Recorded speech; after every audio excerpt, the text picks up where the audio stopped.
For those who don't know you, tell us a little bit about yourself and how you got to today. Yeah, absolutely. So Matt Healy, I lead go-to-market for the Pega platform. So I get to think about all things development with Pega, how we're setting up enterprises to bring new automations and AI to life, and then how they use those in their operations and customer service departments to really increase efficiency and change how they work. Fantastic. You and I met 12 months ago, and you made some predictions about what we would see at this. Yeah, at this. I've video evidence as well. Just to be clear, what we would see at this year's Pega World. And you mentioned that you hoped that Blueprint in particular would develop that little bit further because, let's be honest, between this time this year and this time last year, legacy transformation is still an issue. So there's been some exciting announcements this week around Pega Blueprint. There's been exciting announcements around how quickly organizations can transform legacy. So bring the audience up to date with that as well, because there's some cool stuff. And I will refer to some of your predictions last year and describe how they were smashed out of the water. Okay, hopefully I sound smart, but so it's been a fun 12 months with Blueprint. So this time last year at Pega World 2024, Blueprint was still a baby. It was only 10 or 11 weeks old at the time. Oh, wow. And for those of you who may not have tried Blueprint yet, you can try it right now. It's www.pega.com/blueprint, open to anyone. I recommend it. Yeah, it's amazing. So it's essentially our front door into our workflow automation platform. It allows enterprises to define what they're trying to build, and it uses Agentic AI to then set a best practice template, which their business and IT teams can collaborate on before actually pushing that to live. And we've seen it dramatically compress the requirements gathering phase and really accelerate the path to go live. So, Blueprint, it's a SaaS product. It's something which we enhance every single week. So we started engaging with clients on this, even before Pega World last year. And one of the main points of feedback that they had was, hey, Matt, this is cool stuff, but I already have existing systems which I'm trying to get off of. I'm not always starting from a clean slate here. So what can you do to really help me inform the applications that I'm building in Pega using my legacy systems and those assets?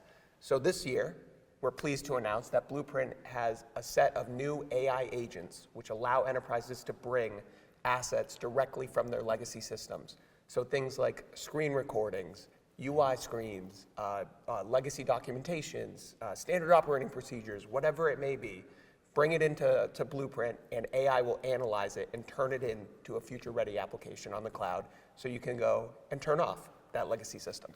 And the one you mentioned, I was saying I was going to joke you, was at some day they'll be able to bring in video in the future, but that's in the platform as well. Wow, I look prescient. That's it, that you thought ahead. But bring it to life a little bit, because we do hear a lot of technology companies talking about we've got this amazing technology, and then we look for evidence and we want to see customers who are actually doing something with it. Because you did predict last year as well, you said there'd be lots of customers doing things.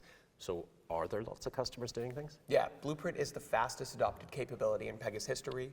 We've had over 150,000 applications generated in Blueprint over the past 12 months.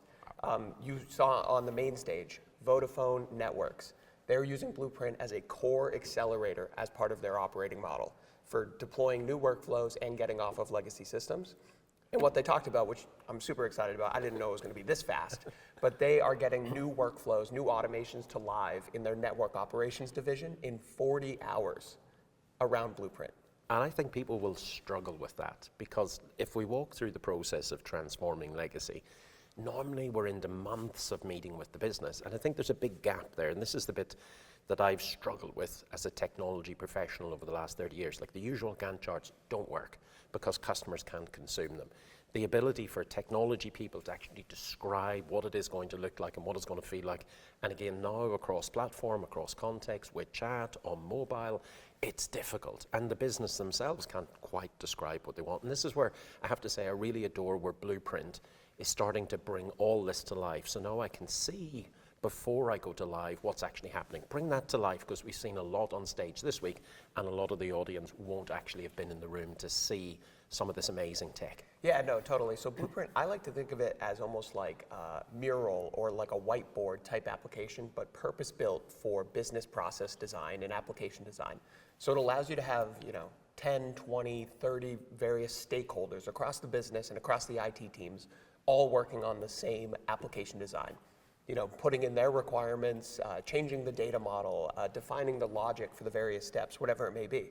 And at any point in that definition, they're able to preview how those workflows will come to life for all of the users who are going to need access to them. And it's really a showcase at that point of one of our key differentiators in my mind for enterprises, which is the center-out business architecture, which, you're like, what is that?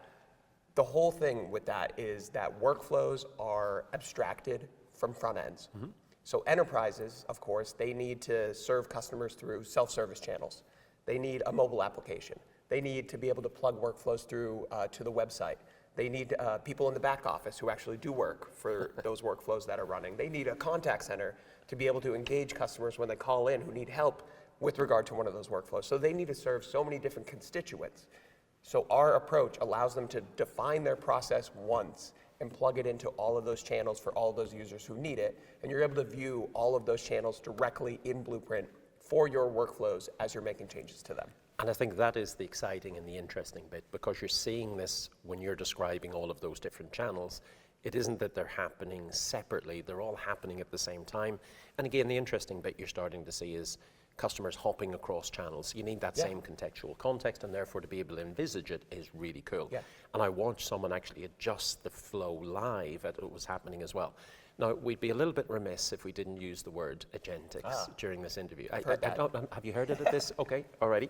So just give me a little bit of understanding. What do Pega mean by Agentics? And my biggest fear is when we're using Agentics, we run into hallucinations, we run into the danger of risks. And if I'm a multinational bank, the last thing I want to do is send out a communication that's wrong. Or, as I discovered recently as I was doing a bit of research, one New Zealand-based health company who advertised a cyanide burger. So it got them a lot of attention, but let me suggest it probably was the wrong attention. I'm an exotic eater, I don't know. Well, I will give you the list of the website and you can order, I'm told. But bring us to life then. What's Agentics, and how do you guarantee, ethical, responsible AI so the business can, bet their bank on it, for want of a better phrase, without worrying about hallucinations or committing themselves to something they shouldn't or endangering their customers? Yeah, absolutely. I mean, Agentic AI, it's all over the market. If you look at it, I think every enterprise has an Agentic AI strategy or is trying to invest in some way. Mm-hmm. But if you look at the research, fewer than 20% of those are actually realizing any return on investment from Agentic AI at the moment. And some of the reasons are worries about risk, compliance, governance, and then integration with some of their core operations and systems. Or using a prompt and calling that Agentic AI. Yeah. So, and that's what you see out there in the market, right? Everyone is adding AI agent builders, where you define, in a prompt what an AI agent should do, and then you give it tools, and you essentially say, go. And that AI agent is going to get a request, it's going to think of what it should do, it's going to go off and call tools, which is really great for dynamic tasks, for types of work where dynamism and flexibility is really paramount, but is not so great when you need repeatability, when you need to be able to show that you're compliant to standards and regulations. So our approach, and I will say we do also have an AI agent builder. So we have the ability for you to automate manual tasks with autonomous agents. We have that. Guilty as charged? Yes, but I think we're also doing something pretty unique, which is really important for enterprises, by enabling them with what we're calling predictable AI agents, which is all predicated on the idea that you're building a workflow in Pega, in Blueprint, which has your rules, has your regulations, has your process codified. Yeah. That's how you want it to run, or that's how you need it to run because of your standards or your regulations. So what we're doing is we're wrapping all workflows you build in Pega with a thin AI agent layer, which essentially turns them into AI agents themselves. So if a customer chats in through an AI agent on a website, essentially how it will work, it will comb through the list of workflows that it has available to it, find the right one based on that intent, and then walk the customer through that structured process. So that the same process that you need to be followed is really being followed at scale. And how do I guarantee that consistency and persistency? Is there traceability and trackability? Because if I'm in a bank, for example, never mind even a bank, in a risk or compliance team, I want the visibility. I want to see what's actually happened. I want to see a full workflow of that. Does it exist? Come on. course it does, yeah. Wow, I had to ask. Pega, for its whole history has been built on an industry-leading case management framework, and that is underneath every single AI agent in Pega. So you get the full audit history, and you're also able to then orchestrate AI agents and people and automated systems all working on one process and seeing what happened for a single customer transaction from beginning to end. And I think that's key. It's not agent or person or automation, it's the combination of the lot. So last two questions then. Look, making you predict yet again. Oh, here we go. I know.